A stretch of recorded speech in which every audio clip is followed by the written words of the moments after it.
You're listening to the Greeks Gridiron. Now here's your host, Ethan Hristodoulou. Good afternoon, everybody, and welcome back to the Greeks Gridiron. I am Ethan Hristodoulou, and today, on this September 1st, Labor Day, we are just days away, 3 to be exact, from the kickoff of the 2025 NFL season, which means it is time, without any actual context as to how good or bad any of the teams in the NFL could be, beyond assumptions and what we may or may not already know.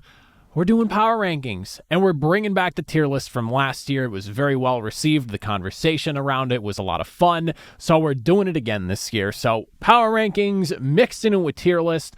I invite you all, as always, to comment down below. Let me hear from you all, your thoughts, your opinions, how you would rank the teams, things you agree and disagree with. I'm open to the discussion of it all.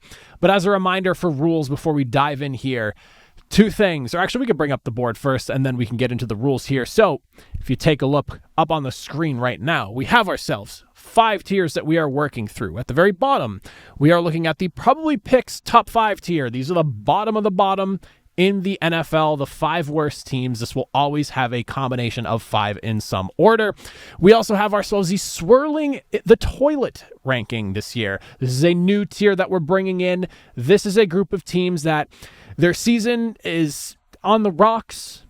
Depending on how things shake out, maybe it could go a little bit better or maybe even get worse than where they currently stand.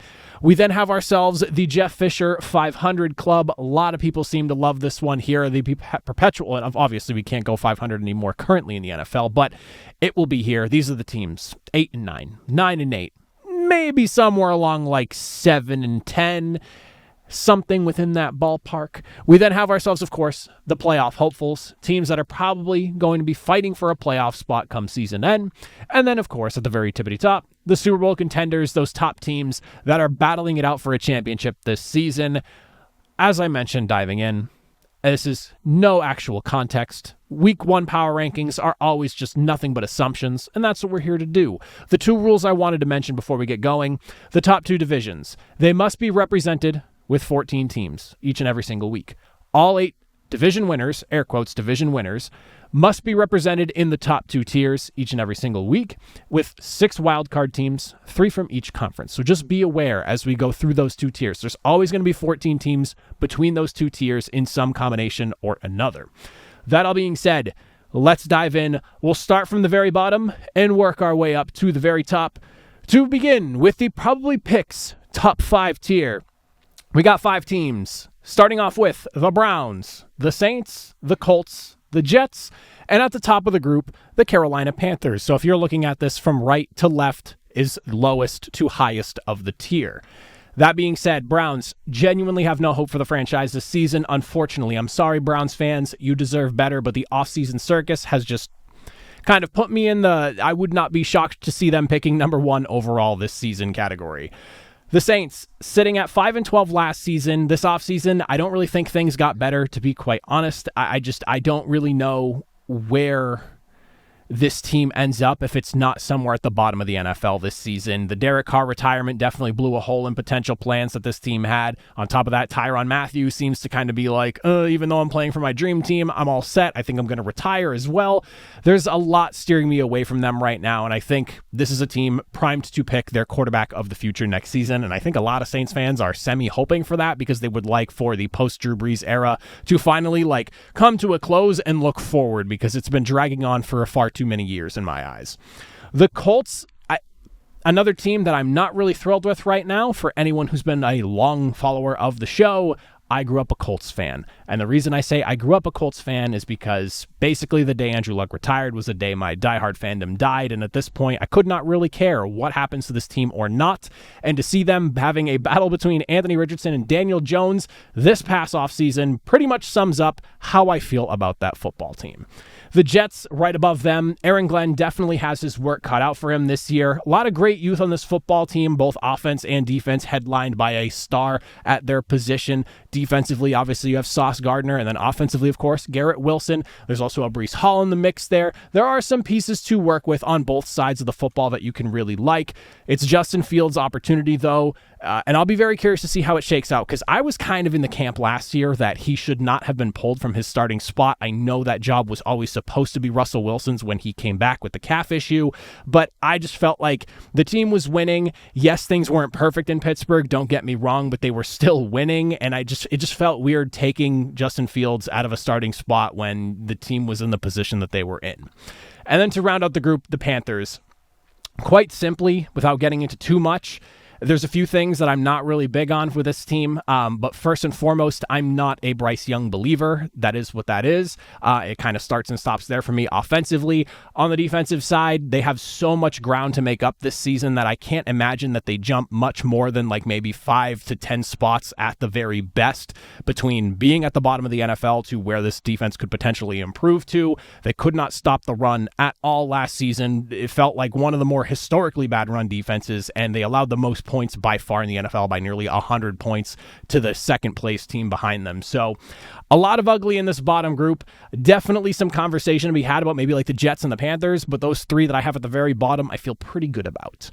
Moving into our next tier, a new tier, we have ourselves the Swirling the Toilet, the not quite down the drain teams that could maybe have a better season than I'm actually anticipating here, but I'm not 100% sure about it. We have at the bottom of the list, Dolphins, Titans, Cowboys, Giants, Patriots, Jaguars, and then to round out the group at the very top of it, the Seattle Seahawks. That'll be a fun one to get into. Dolphins, it just feels like everything is trending in the wrong direction for this team. And I'm not a big vibes person, but something feels off about this team. And I think it's very easy to point to the comments by Tyreek Hill last season, and then also Tua this offseason, talking about how Tyreek's basically trying to earn that love and respect from the team back because of his comments at the end of last year. This team cannot get it done late in the season, and I don't really know, even with a healthy season from Tua from start to finish, and that is also another conversation in and of itself, if he can stay healthy or not. But I just don't know if this team is in the right place. And a lot of people seem to be pegging Mike McDaniel as a potential candidate to get fired this season at some point if things really go south. I don't know if I'm ready to go that far, but it's definitely one of those things where if it did end up happening, it would not shock me. So I'm in a weird spot with the Dolphins right now. The Titans right above them, Brian Callahan getting his quarterback. Obviously, he inherited a team that was led by basically Will Levis, and the Titans basically have nowhere to go but up because of how poorly they did last season. I think two things, quite simply, put them in a spot where they wind up with more wins than they did last season. That is fewer offensive turnovers, because it felt like Will Levis was basically handing the football to the other team at times. And then on top of that, good defensive play from last season that I do think translates going into this next season. The team gets better. They get players like L'Jarius Sneed, who missed basically most of all of last season. There's a lot to like about the Titans in terms of just improvement in where they could finish this year.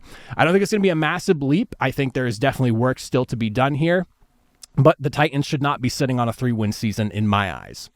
Right above them is the Cowboys, and quite simply, I really feel like the Micah Parsons trade shot any hope of this team turning it around completely dead. It is just not the way you wanted to start things off for this season. When that trade happened, they were 6 days out from was it 6 days out? I'm sorry, it was 7 days out because it happened on a Thursday. They were a week away from their kickoff of the regular season game with the defending Super Bowl champions. Comments that have been made by teammates and Dak Prescott especially.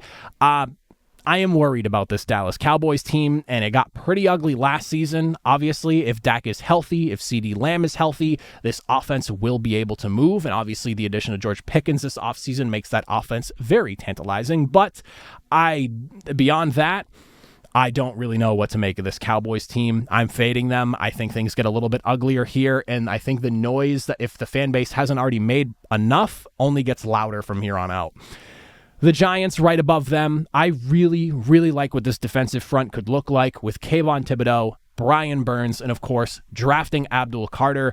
You have one of the more fearsome edge rushing trios in the NFL, where even if a guy needs to take a breather, one of the people coming in to sub him out is going to be somebody who is very capable of getting after the quarterback, especially if Kayvon Thibodeau, in potentially a somewhat reduced role because of Abdul Carter being in the fold, is able to maybe have a little bit smaller of a workload, is able to stay healthy and manage himself. That is just a group of guys that I really buy into. And I think this Giants defense as a whole whole. One of the units that was slept on last season because the Giants as a whole was not pretty.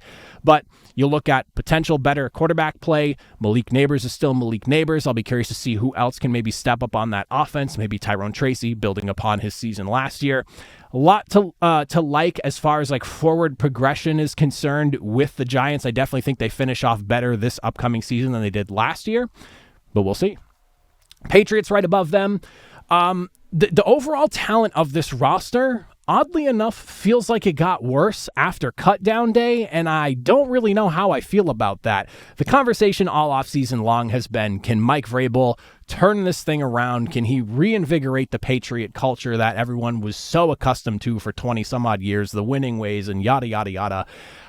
I'm sitting here right now asking just how much can Mike Vrabel actually fix, though, because we see guys like Kendrick Bourne, like a Jabril Peppers, that were both released following the cutdown day that this team seemed like they wanted on the roster, and then for whatever reason, whether it was just a failure to get a trade done, ultimately let go. It sounded like Kendrick Bourne just flat out wanted out. I don't know what to make of this team. I will at least acknowledge the fact that the coaching was so bad last season, and I would argue they won 3 games and not really 4 because the Bills handed them one on a silver platter. I do think just with a competent coaching staff alone and progression that everyone seems to be expecting from Drake May happens, this offense should be a little bit better. I also do like some of the offensive pieces added this offseason. Stephon Diggs, if he's healthy, should be good for them. You look at the running back room with Travion Henderson, he should be electric out of the backfield for them. Kyle Williams coming out of the draft this year as well is another exciting piece. So it should be a better team overall. But then there's also like the dark cloud of Christian Gonzalez and his hamstring looming over the team right now. So I think they finish better than they did last year, but not by a wide margin. Like I'm kind of in like that 7 or so give or take wins camp for the Patriots this season.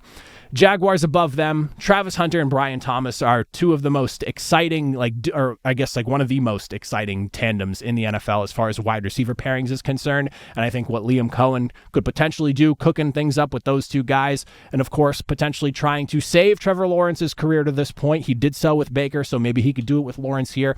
All exciting stuff. And I'm really looking forward to seeing what Travis Hunter does defensively as well, how much he plays at the cornerback spot, how much of an impact he's able to make, and also just that defense overall, what it's able to do, because they could not stop a pass to save their lives if they needed to last season. So a lot of work to be done on the ball defensively, but I think bringing in Liam Cohen and what he could potentially do for this team just offensively as a whole to put them in a more competitive spot in the AFC South, which is basically the Texans and maybe the Titans this year. I have no hope in the Colts. So they have a good spot to improve, and they have a easier enough schedule that they could maybe take advantage of some games, but we'll see. And then rounding out the group at this, not at the top, or yeah, I guess at the top of this division, at the top of this tier ranking, I should say, the Seattle Seahawks. My biggest issue with this offseason for Seattle was them going after Sam Darnold, and this feels like one of those fool's gold situations where Kevin O'Connell really made Sam Darnold look a heck of a lot better than he actually is. A lot of people seem to forget he was throwing to an extremely talented group on offense all over the football field, from the wide receivers in Justin Jefferson and Jordan Addison to Aaron Jones being such a reliable dual threat running back, being able to run and catch with the football. You had TJ Hawkinson and an offensive line that was not perfect and definitely needed some work this offseason. But overall, that's beside the point. The fact of the matter is, coming into Seattle, I don't quite know if that offense is quite up to snuff, and I don't know if they have the offensive mastermind of Kevin O'Connell, maybe in the next one up, kind of in the waiting for Sam Darnold there. And on top of that, this is one of those O-lines that has just not been able to pass protect for the last, basically dating back to before even Geno Smith got there, basically when Russell Wilson was still leading the way. I'm fading the Seahawks right now. I like the defense. I like what they could potentially do this year on defense and maybe taking a step even further. But as things currently stand right now, I am a little bit worried about Seattle. Going into that Jeff Fisher 500 club, moving up the board, the Raiders sitting at the bottom of it, followed by the Bears, the 49ers, the Vikings, the Chargers, and then the Cardinals. The Raiders are one of those teams where there's so much talent offensively, you got to feel pretty good about them, especially with Geno Smith under center, as we just talked about his former team previously here. This is going to be, in my eyes, the best offense that Geno Smith has played in, just from a pure talent standpoint, with the protection he should get up front, which I believe should be a little bit better than what he was getting in Seattle, and then just purely skill and talent guys that he's going to be working with. From Ashton Genty out of the backfield, Brock Bowers could already arguably be the best pass-catching tight end in the NFL at a minimum. Then, of course, you have a very, very reliable 1,000-yard receiver in Jacoby Myers as well. There is a lot to really like about what this team could do offensively. The defense, minus a Christian Wilkins, will be one of those interesting things to see. I was expecting him to be a big piece of the interior of that defensive line over there in Las Vegas, but you still have a Max Crosby leading the way, and I do like some of the guys they brought in this offseason. So I think a step forward for the Raiders is definitely possible. Whether or not it's as high as I'm currently kind of forecasting remains to be seen. That's something I'm willing to admit here, but I do like their odds with Pete Carroll leading the way. The Bears right above them.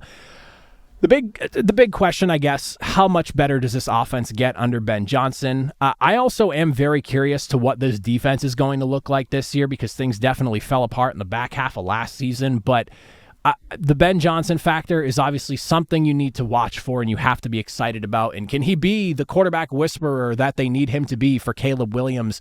I'm personally unsure of my belief in Williams and what he's able to do, but I do feel like the Bears this offseason have done absolutely everything they can to surround him with a better offensive line, better skill talent, and this is a team coming off of a 5-12 season that I think is probably going to rack up a few more wins.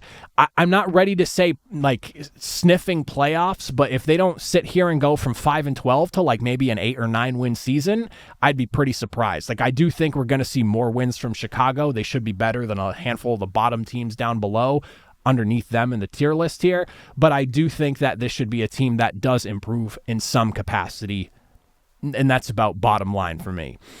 The 49ers, coming off a 6-11 season, absorbing such a massive amount of talent loss going into this season. The 49ers are one of those teams that I can proudly say I called last year going into the season. I actually had the 49ers pretty low off of the jump last year going into the season just because of the injury situation that they found themselves in, and I caught a lot of flack for it. But ultimately, the 49ers basically finished, honestly, a little bit worse than I was anticipating. Like, I thought they'd be a little bit closer to 500, not as far below, but overall, the way things look right now, Brock Purdy getting paid this offseason, coupled with the amount of talent that you lost this past offseason on defense that I don't really think it was a one-to-one replacement by any means necessary. Brock has to lead this team. He has to prove that he is that big money contract quarterback that he is. And we saw in some instances last year, it was not perfect. And yes, there was a lot of injuries, and there's even still some injuries, unfortunately, plaguing the team right now. So we're kind of in the same boat we were going into last season with again, and I'm kind of feeling the same exact way, if not maybe even slightly worse about this 49ers team. The Vikings right above them. The only real question mark I have for this team, and this is why I have them in that Jeff Fisher category, because like I think a Jeff Fisher category is perfect for like those teams you're not exactly sure whether they're going to be good or whether they're going to be bad, so you're like middle of the pack with them kind of thinking. The big question is just if Kellen Moore can be the QB whisperer he seems to be and make a third quarterback look like money inside of his offensive system with J.J. McCarthy. I definitely think it's possible. I'm not going to write anything off because going into last season, I thought the Sam Darnold thing was crazy, and for a good like 16 weeks last year, or 16 games rather, that the Vikings played, there was a point where I was like, oh my God, like we're watching the legitimate career resurgence and apparently top 10 quarterbacking of Sam Darnold. Now, last 2 games, I think gave us a reality check as to where Sam Darnold actually stands as a quarterback, but nonetheless, with the amount of talent the Vikings have on offense, coupled with how good I expect that defense to be, because they're damn sure going to be getting after everybody, blitzing almost more than 50% of every single time offense takes a snap. I really like what this team could be if J.J. McCarthy is as good as the Vikings, I guess, are hoping that he could be for them. The Chargers right above them, defense, and running the football will only get you as far as maybe the playoffs, which is basically where the Chargers got last year before ultimately crumbling against the Houston Texans. This is the time now. You go into the offseason, and yeah, it does kind of feel like maybe they doubled down a little bit on run the football and good defense some more, but you bring in an Omarion Hampton who, in my eyes, could potentially be the best back in this year's draft. I just really love the blend of power, speed, and just ability that he has and size. But couple that with, of course, drafting a Trey Harris. You already have a stud in Ladd McConkey, knowing what he's able to bring to the table here. And, of course, Justin Herbert, who, again, it's go time. This is the time. Curious to see how the offensive line plays. Obviously, losing Rashawn Slater is a tough blow. I believe Joe Alt's going to be playing left tackle now, if I'm not mistaken. So there is a little bit of intrigue as to what that O-line could look like this year and how things have to shuffle itself around to make sure that they're well and good protecting Justin Herbert. But I think this is a team that's right on the fringe of playoffs again, maybe sneaks their way in depending on how some teams above them shuffle out, but that's kind of where I'm looking at with them right now.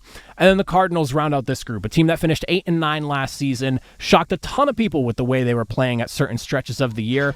This definitely feels like a bit of a prove-it year for Kyler Murray. This is actually a conversation I was having with some coworkers the other day just about what this year should mean for Kyler Murray at this stage in his career. He's got to stay healthy, and honestly, I think this team needs to really make a push for the playoffs because they did a really good job acquiring talent in the offseason, and I honestly think the Cardinals only got better. And the only reason I have them sitting on the outs right now is because of how good some of the other teams in the NFC are, but this is like they are sniffing playoffs in my eyes, and they could very well steal the division if something happens to a division rival of theirs that's a little bit higher up in the tier list. That being said, we start moving into the playoff teams. Beginning with the playoff hopefuls, we have ourselves the 10-7 Houston Texans from last season, the Bengals sitting at 9-8 last year. We'll get on that in a second as well. The Falcons, the Steelers, the Lions, the Rams, the Broncos, and then, of course, the Washington Commanders.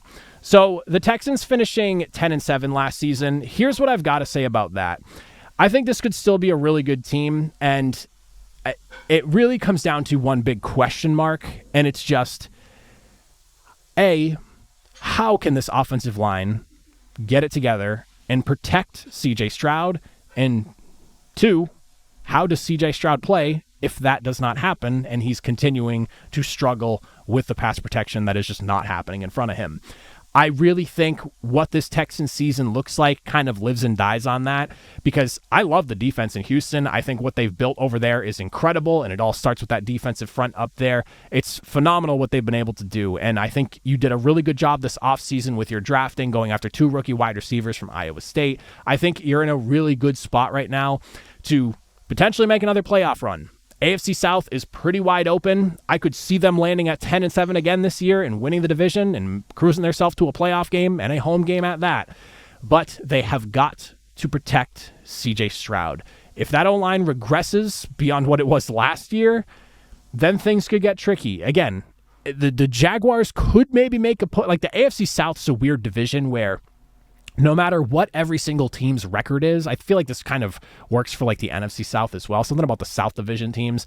But the AFC South especially rings true to this. No matter what the team's records are, they can all beat each other at any given moment throughout the season. Like, it does not matter where either of these teams stand. It just kind of happens that way. And it's a weird thing about the AFC South. So keep an eye on the Texans. O-line play is hugely important to what this season looks like for them.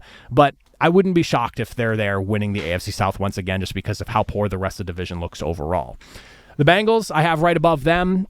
Obviously, the big question that everyone's asking, can they stop anyone on defense?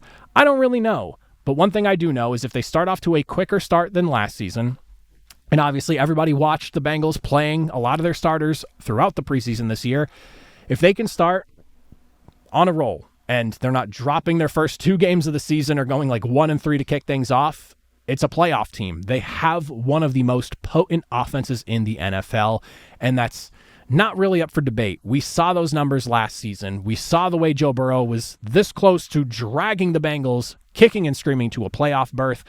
I do think that this team could be a little bit better if they just get off to a better start for the season. I'm talking maybe like 1 maybe 2 more wins, but unfortunately, like the other, let's say 6 to 7 games that you lose ends up being all other playoff teams. But I could see the Bengals being as good as they are offensively, finding themselves at least squeaking into the playoff spots as like the number 7 seed in the AFC, because they're at least able to beat all the bad teams and keep pace and maybe steal a game or two between teams of like similar status level of competition.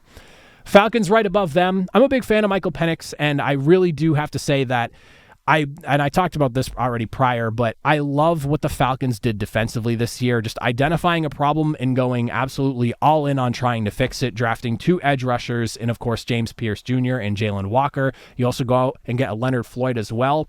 They basically said, we need to improve our pass rush. We were only better than the Patriots last season in sacking the quarterbacks, and something needs to be done about that. If either one of those 2 guys, and Leonard Floyd coming into the mix as well, can just put a little bit of pressure on opposing quarterbacks, I still think you have a pretty competent defense over there that could be pretty good. And again, Michael Penix now getting the entire offseason as the expected starter, getting to work with the ones throughout the whole way through. We saw some good flashes from him last year, and I'm really looking forward to seeing what year number 2 looks like, because I'm kind of in the camp that I almost hate that the Falcons went out and signed Kirk Cousins and then drafted Penix. Like, I kind of just wish they started Penix from the jump, because we'd be further along in his development and kind of knowing where he is as a whole. And I just wish we were already there so we could at least go through, or at least have like a whole season of hindsight to look at, as opposed to just like the 6 or 7 games he may have played his rookie season. Like, I wish we just got the full slate so we had a better idea of what he was as a quarterback so far. Steelers right above them, top end unit on defense. You add in Aaron Rodgers and DK Metcalf, minus, of course, your wide receiver headache. And I'm forgetting his name because he plays for the Cowboys now, and we just talked about him earlier. He'll come to me in a second here. George Pickens, excuse me. It's championship or bust for the Steelers at this point here. If Aaron Rodgers can give you the quarterback play he gave the Jets at the end of the season last year, this should be, once again, a playoff team. 10 wins is very much doable. They did 10 wins last season as well.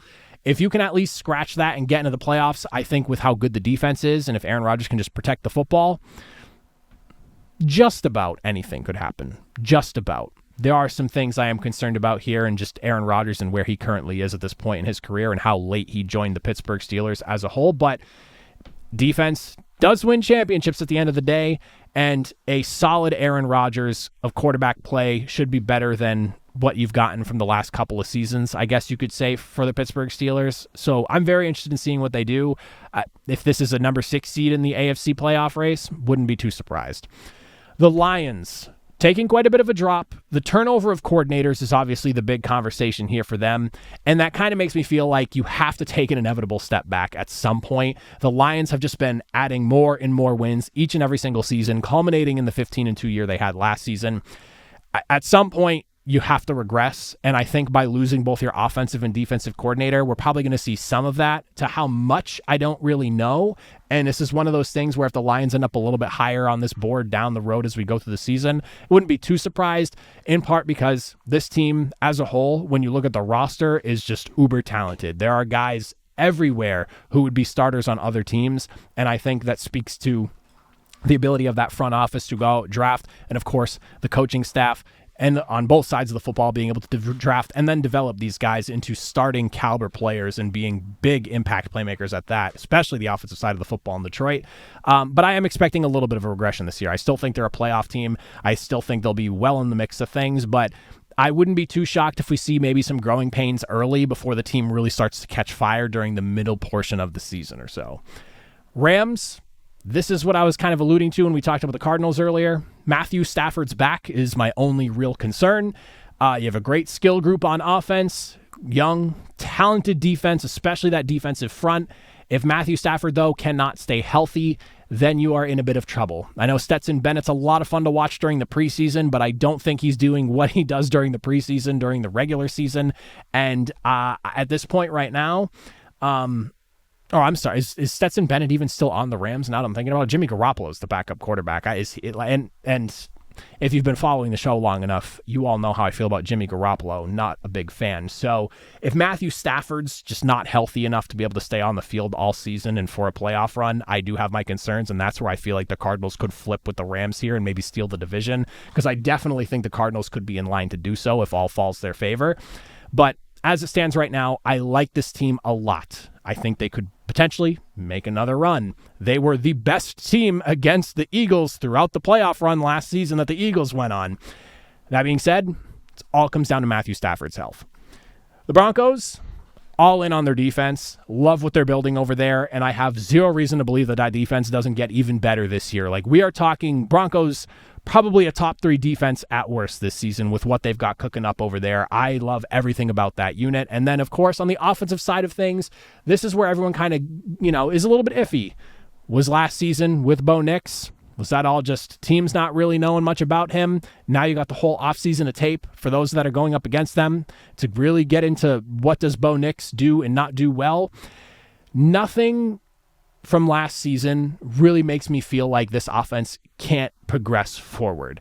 You have Sean Payton, who built a masterclass of an offense in New Orleans. He seems to be doing it again now with Bo Nix here in Denver.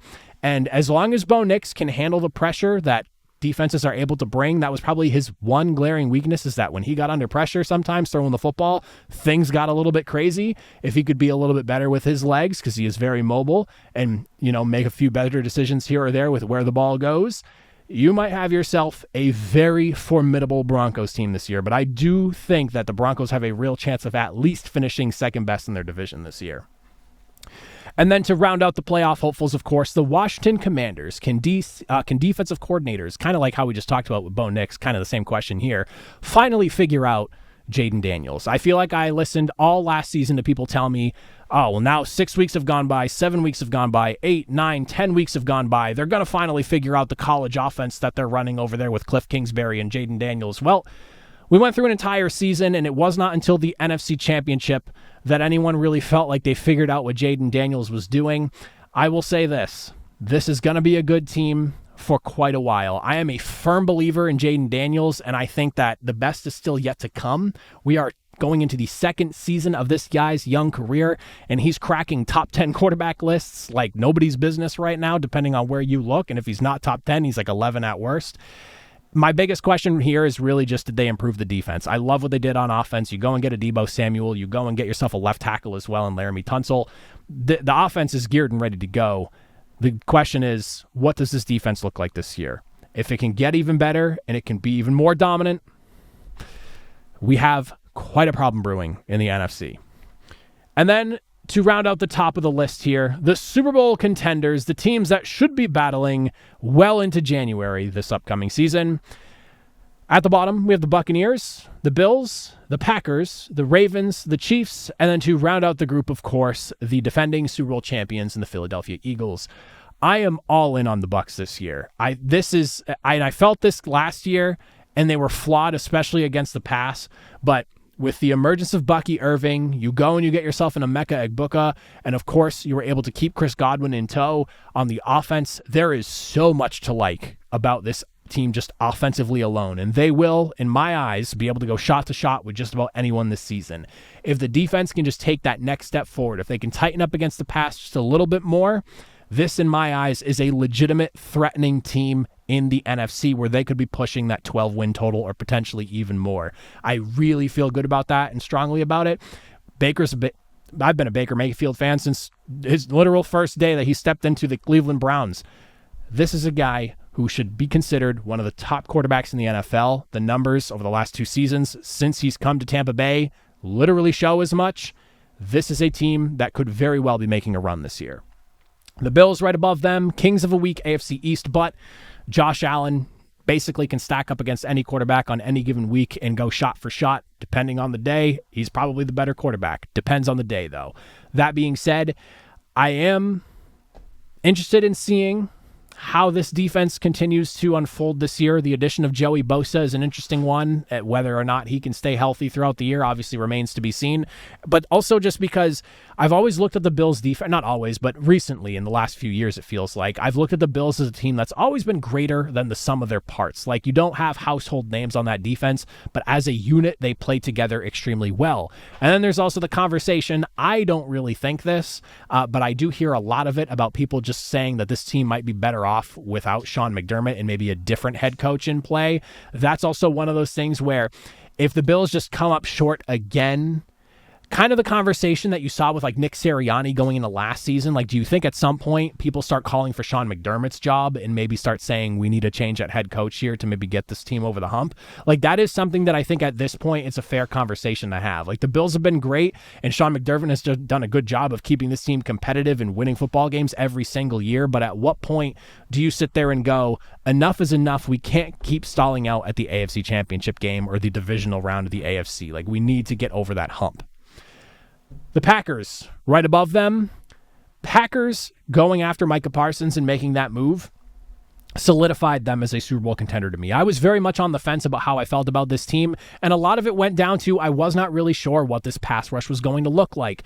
Now, obviously, we'll see how the middle of that defense looks trying to stop the run, losing a guy like Kenny Clark. I feel like a lot of people seem to be uninformed as to what Kenny Clark is as far as an interior defensive lineman goes. That being said, I do think Micah Parsons is going to make a massive impact on this defense and what they're able to do. And Jeff Hafley is probably salivating at the potential of what this team could be going into year number 2 under him. I think the big thing offensively, Jordan Love just needs to be healthy. I've been in the camp basically since Jordan Love initially got hurt last season that the Packers were, from the beginning of the year, reeling because of the Jordan Love injury, and I'm very curious how much that hampered him throughout the season. I think a healthy Jordan Love combined with what you have on offense this year, going out and getting a Matthew Golden in this year's draft, combined with that Micah Parsons add-on to the defensive side of the football, this is a do-or-die season for the Packers. They need to be gunning it for a Super Bowl appearance this year. Ravens right above them, Lamar Jackson plus Derrick Henry plus a top 5 defense, another title chase season for them. It basically start and stops there for me. I really don't have too much to say about them. Lamar Jackson's my favorite quarterback in the NFL. The fact that he's comboed with Derrick Henry and it ended up being as good as everyone was hoping for, if not better than it was last season. Another year in that system doing that together. I think it only could get better this year. Their defense is going to be rock solid as it is every single season. It's one of those things that it's just like Ravens potentially winning the AFC AFC North every single season and leading the way as, if not the number 1 seed, like the number 2 seed at worst in the AFC. It's just kind of been a thing every single year, and I'm not really looking at too much different for them this season. Chiefs right above them. They rule the AFC, unfortunately, for everyone that hates the Chiefs until proven otherwise. The Rashee Rice suspension will definitely be an interesting wrench for the beginning of the season for them, but their defense is so young and so good. They have one of the deepest rosters as far as defense is concerned here. With Xavier Worthy going into year number 2 now and hopefully health on their side for the offensive side of things, my biggest concern, I guess, is offensive line, because it has been a bit of an issue for the Chiefs by the time season's end rolls around. But at this point, yes, they lost the Super Bowl last year. Yeah, it got really ugly, but a healthy Chiefs team and one that should be in a better spot than they were last year as far as health is concerned. I mean, if you have a Rashee Rice, Isaiah Pacheco doesn't end up missing an extended period of time, I don't really have much of a reason to think that this team can't just continue to do what they're doing. I know a lot of people are waiting on the fall of the Kansas City Chiefs, but they're at the top of the the conference until proven otherwise, essentially. Until they're not appearing on the AFC side of the Super Bowl, I have a really hard time picking against the Chiefs. And then at the very top, of course, the Eagles. Talent loss on defense is definitely going to be a thing to watch for this team here, but Philadelphia is just ridiculously deep as far as whether it's their starting roster or just the guys that are behind them, like second string. A lot of people can just step up and play big time, and when you look at them getting a guy like a Jahad Campbell this year in the draft, it's just crazy that every other team in the NFL continues to let these crazy steals fall to the Eagles as they're picking towards the back half of the first round or second round of the draft every single year. If for whatever reason, it just keeps happening. But here we are. And the way I see it, they still have that entire beast of an offense put together going into this season here. And it was not even close for the Eagles last year. So at this point, you maybe regress a little bit back to the median, but I still think that they're the class of the NFC, and it's going to be another wild season watching them do what they do offensively.